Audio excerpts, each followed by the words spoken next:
Ժողովուրդ օրաթերթ Քնար Մանուկյան,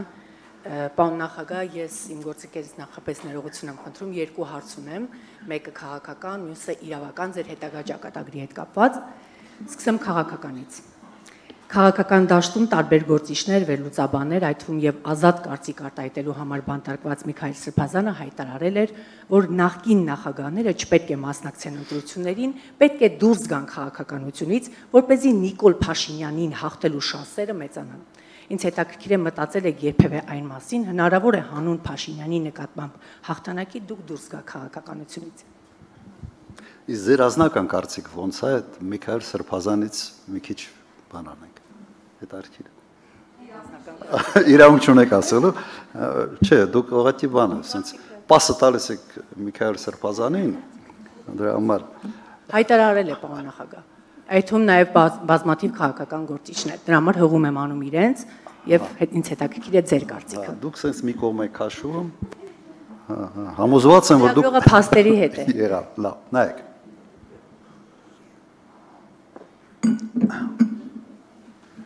Ես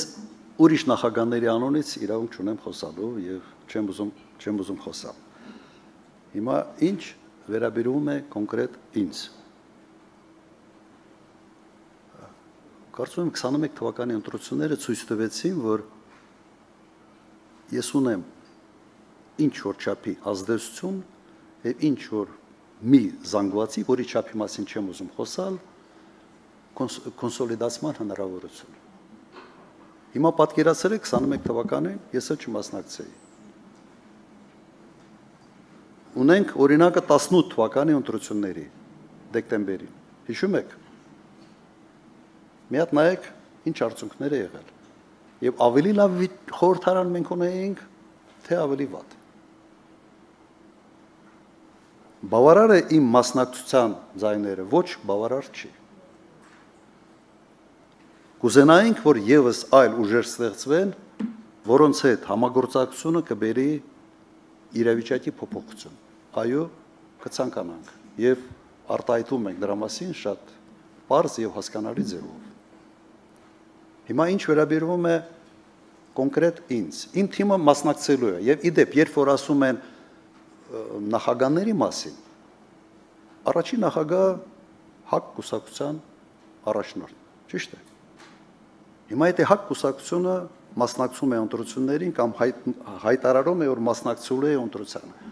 առաջին նախագահը մասնակցում է, թե չի մասնակցում դրանով։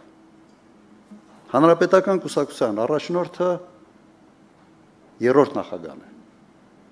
Հանրապետական կուսակցությունը մասնակցել է բոլոր ընտրություններին։ Հիմա կուսակցության մասնակցությունը նշանակում է առաջնորդի մասնակցություն, թե չի նշանակում։ Իհարկե, ոչ մեկը չգիտի այդ դեմքի մասին, հա, եւ հատկապես երբ որ քարոզարշավը սկսում ես դու անել։ Իսկ առաջին նախագահը ինձ իր դեմքով է մասնակցել։ Դրա համար, այսպես ասեմ, Իվանիշվիլին որևէ պաշտոն չի զբաղեցնում Վրաստանում, բայց բոլորը տեսնում են, չէ, որ որևէ կարևոր հարց չի կարող լուծվել առանց իրեն, որովհետև ինքը վրացական երազանք կուսակցության առաջնորդն է, եւ այդ կուսակցությունը իշխող կուսակցություն է։ Այդպիսի վիճակ ունեցել ենք Լեհաստանում, երբ Կաչինսկին որևէ պաշտոն չզբաղեցնելով եղել է իշխող կուսակցության ղեկավարը։ Հիմա ինչն է ավելի լավ։ Դու չերևաս անձամբ քո դեմքով, բայց բոլոր որոշումները կայացնողը լինես, թե դու հենց քո դեմքով երևաս եւ ասես ես այս մասկիրովկան չեմ անում։ Ինչն ավելի լավ։ Շատ պարզ, ուղղակի այդ հարցին մնալ կուսակցության ղեկավար, ասել ես չեմ մասնակցում կամ կուսակցությունը ասում է ինքը չի մասնակցում, բա ո՞վ է մասնակցում։ Կուսակցությունը մասնակցում է, ուրեմն ինքն էլ է մասնակցում։ Հիմա ինչ վերաբերում է կոնկրետ իմ դեմքով մասնակցելու կամ չմասնակցելու մասին։ Եթե մեր թիմում հայտնվի մեկը, որը սոցիոլոգիայով ավելի շատ ձայներ կարող է հավաքել, ես միայն ուրախ կլինեմ։ Միայն ուրախ կլինեմ։ Դա պրինցիպիալ հարց չի, դա ուղղակի քաղաքական դաշտի եւ հանրային կարծիքի հետազոտման հարց է։ Կրկնեմ, միայն ուրախ կլինեմ։ Եթե մտածում եք, թե 21 թվականի մեծ հաճույք է ստանում, որ 8-ից 10 հանդիպումներ ունենալ, ամբողջ բանով Հայաստանի Հանրապետությունով պատտվել, իհարկե չէ։ Բայց սոցիոլոգիան շատ հստակ ցույց էր տալիս, որ իմ պարագայում մենք ավելի շատ ձայներ կհավաքենք, քան մեր թիմի յուրաքանչյուրի պարագայում։ Եվ գնացել ենք այդ ճանապարհով։ Երևի այսքանը։ Եվ ավելի սպառիչ չգիտեմ, էլ ինչ ասեմ։ Ձեր թույլտվությամբ ես գիտեմ, որ հեսա ալիքներ ա գնալու մի ուրիշ ձևի։ Գործընկերներ, ներողություն եմ խնդրում, ես նախապես ձեզանից ներողություն էի խնդրել, երկրորդ հարցը կապված ձեր ճակատագրի մասով, կարծես թե գրեթե բոլոր ասուլիսներին ես բարբերաբար ձեր վախերի մասին բանտարկվելու մասով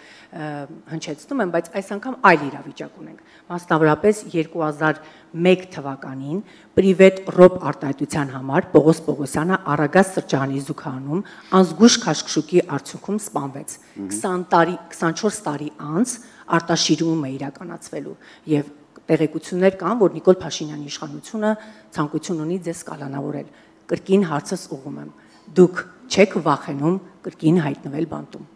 Շնորհակալություն։ Ես ասենք ինչ-որ բանից վախեցող մարդու տպավորություն եմ թողնում ձեր մոտ։ Եթե այդպես է, ես կամ ինձնից պիտի ինքս հիասթափվեմ, կամ ձեզնից։ Երևի առիթ չեմ տվել նման կերպ մտածելու։ Իդեպ դուք հիշեցրեցիք այդ դեպքը 2001 թվականին։ Նայեք,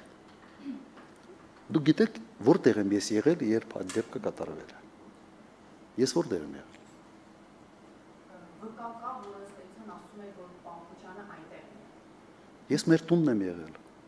Ես չգիտեմ ինչ վկա եմ ով գտել։ Դեպքը կատարվել է այդ սրճարանը լքելուց մոտ 40 րոպե հետո, 35-ից 40։ Դա քրեական գործում է։ Եվ ըստ էության իմ թիկնազորը, նախագահի թիկնազորը այլևս այդ սրճարանը, այսպես ասենք, պահպանվող օբյեկտ չէր։ Ես այնտեղ չէի։ Ես դեպքի մասին իմացել եմ առավոտյան։ Առավոտյան են ինձ զեկուցել։ Պրիվետ ռոբ արտահայտությունը ես չեմ լսել։ Ես չեմ լսել։ Ուղղակի հիշեցնեմ նաև մեր հանրությանը Շարլ Ազնավուրի այցն էր Հայաստան, եւ մենք միասին շատ լավ ժամանակ ենք անցկացրել այդտեղ։ Մենք մտնելուց ոտնկայից մարդիկ ծափահարում էին, դուրս գալուց ես ընդհանրապես չգիտեի, թե ինչ է այնտեղ կատարվել։ Խոսքը նրա մասին էր հետագայում ինձ իհարկե զեկուցել են, որ ինչ-որ մի քիչ քեֆ ավելի լավ վիճակում, ինչ-որ վիճաբանություն ա եղել թիկնազորի մեկի հետ։ Մեկի հիմա չեմ ուզում այդ անունները տալ։ Եվ դրա արդյունքում ինչ-որ կոպիտ ասած այնց ռազմորկա եղավ իրար հետ եւ այդ միջադեպը կատարվեց։ Հիմա եթե դա համեմատում ենք այդ Շարասյան հղի կնոջ սպանելու, մոտով անցնելու, սենց նայելով, չկաղնելու, չօգնելու, նույնիսկ Շարասյան բժիշկին չթողելու տեղի մասում ո՞նց կարակ համեմատենք։ Համեմատության ուղղակի եզրեր չկա։ Հիմա ինչ վերաբերում է, պատկերացրեք, գիտեք, նույնիսկ տարօրինակը ինձ ասում են պրիվետ ռոբ։ Մերս էլ է ինձ ռոբ ասել միշտ։ Բելան, տիկին Բելան ինձ ռոբ ասում տունը։ Ես խի պիտի դրանից նեղանամ։ Ինչ հասկանում եք, ես իմ մանկական ընկերները սաղ ինձ ռոբ են ասում։ Ում հետ դպրոց կամ ինչ-որ միտեղ համասարան եւ այլն, պոլիտիկ։ Հիմա չի հայհոյել, բան չասելա պրիվետ ռոբ։